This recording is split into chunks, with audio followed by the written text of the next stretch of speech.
Libras, let's see what the week ahead has in store. We're going to pull about 6 cards. Any information that you need to book a personal reading or to follow me on my other social medias will be listed in the description. Okay, so the overall energy, we have the 5 of Pentacles, love, we have the 5 of Wands, career and finance, we have the Wheel of Fortune, the advice, we have the Tower in reverse, the challenge card is the 7 of Swords, and the message from your spirit guides, we have the World.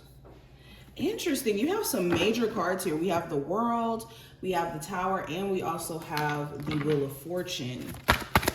We're gonna get into that. We're also gonna pull some oracle cards. Stay towards the end if you wanna hear the messages for the oracle cards. We're gonna start with the tarot first. We have Cupid, ooh, some matters of the heart. Libras for the next week. We have power of prayer.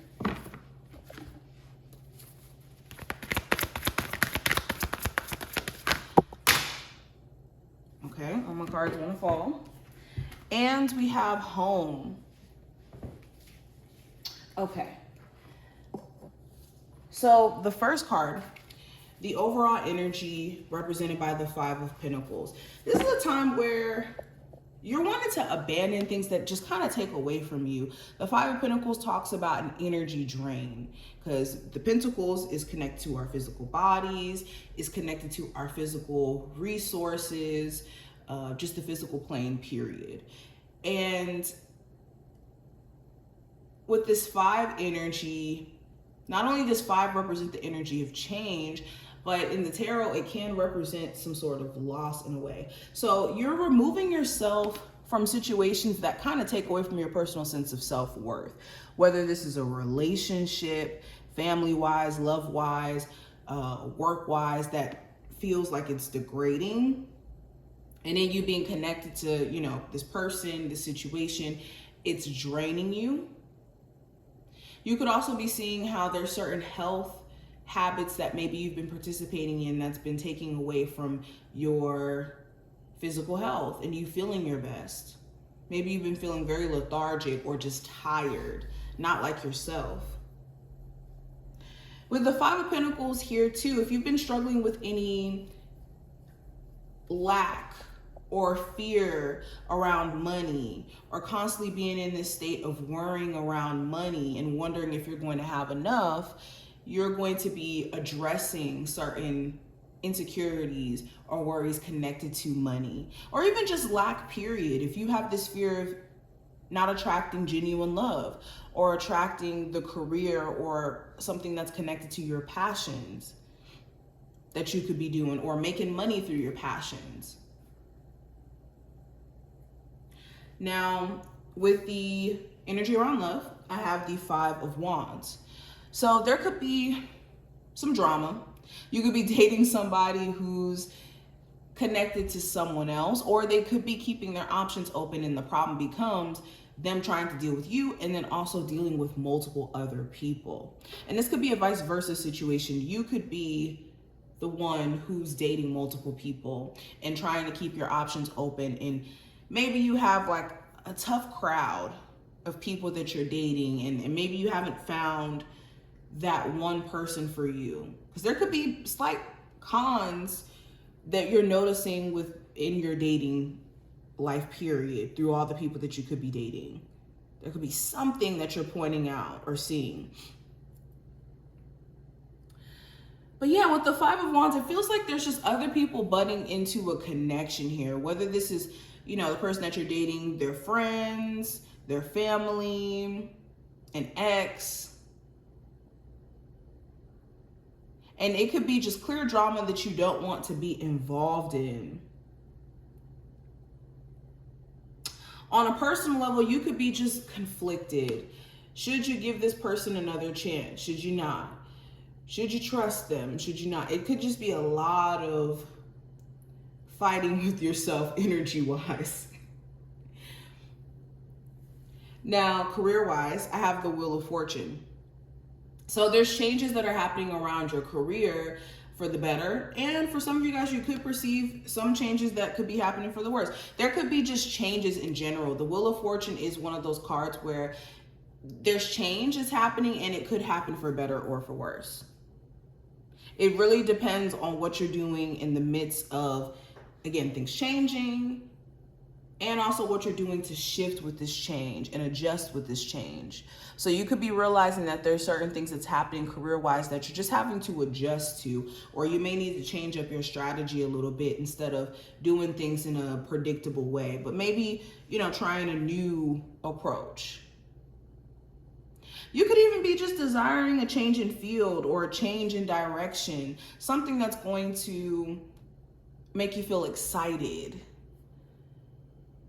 or a job that's going to make you feel like, I don't know, it's in alignment with who you're becoming.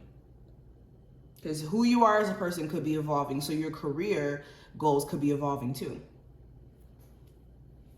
Now, the advice with the Tower in reverse, this is making sure you're not avoiding the inevitable. The Tower in reverse talks about an inevitable outcome, something that just is going to happen at some point, and with it being in reverse, it could be just this delay of the inevitable happening, but eventually it will happen. So if you have been avoiding the inevitable, like leaving a really toxic relationship when like you're at your wit's end and you're already out the door, or you're avoiding the inevitable in terms of leaving a really bad job because, the environment is a train wreck, or things are just kind of going bad. It's like knowing when to jump ship, basically, is the advice.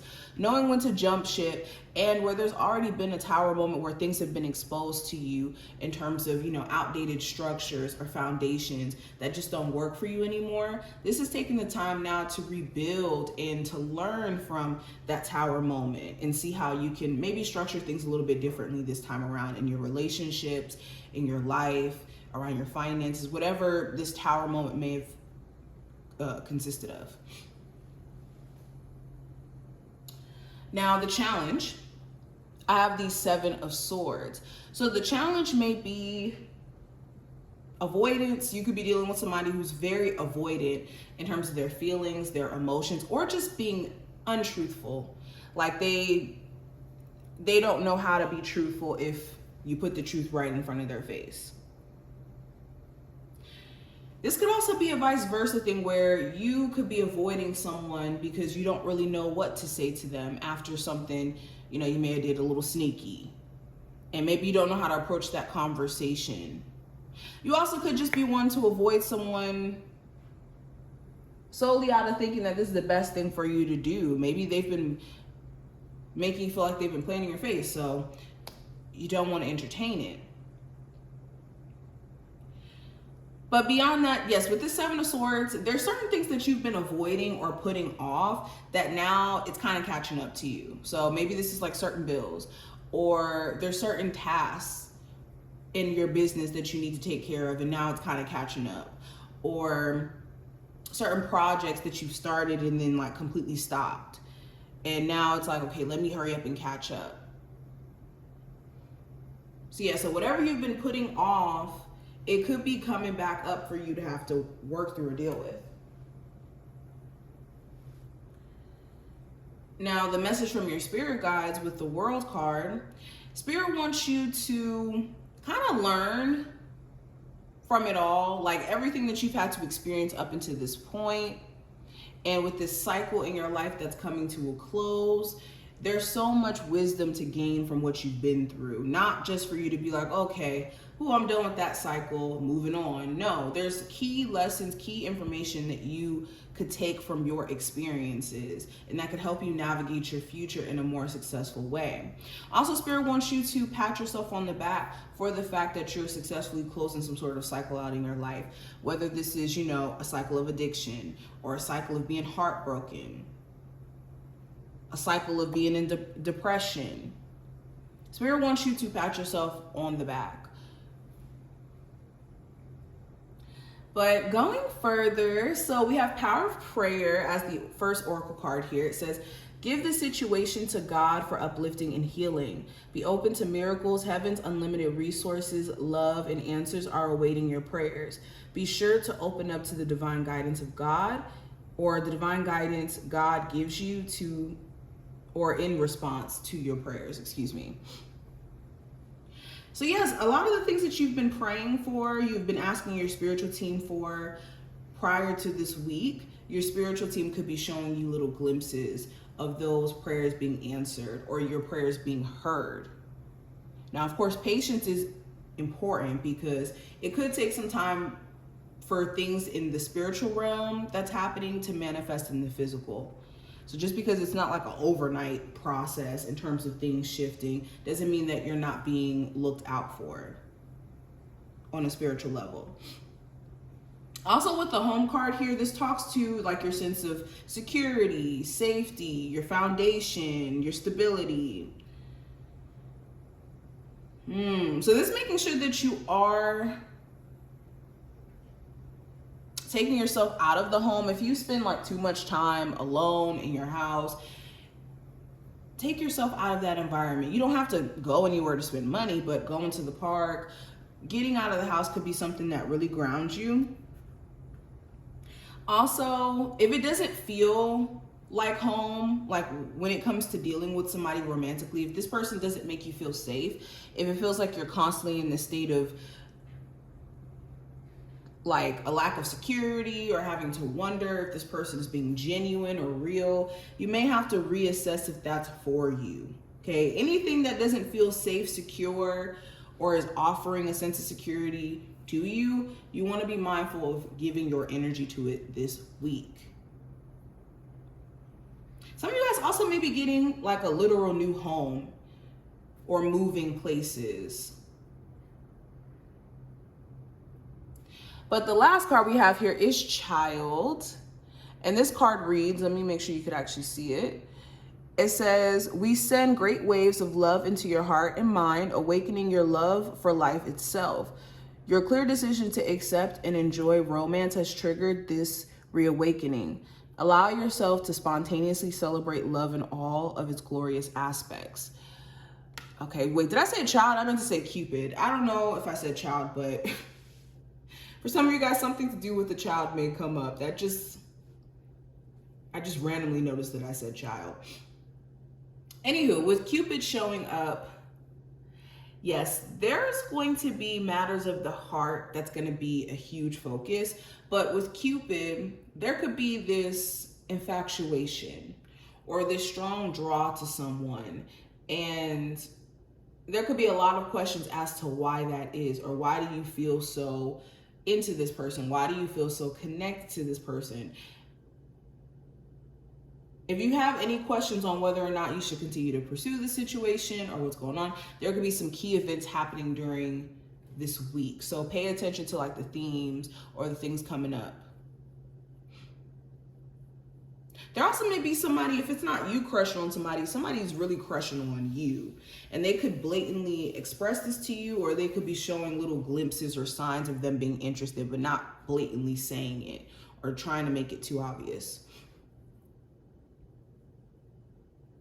But yes, this is what I see. I hope that this was helpful and did give you insight.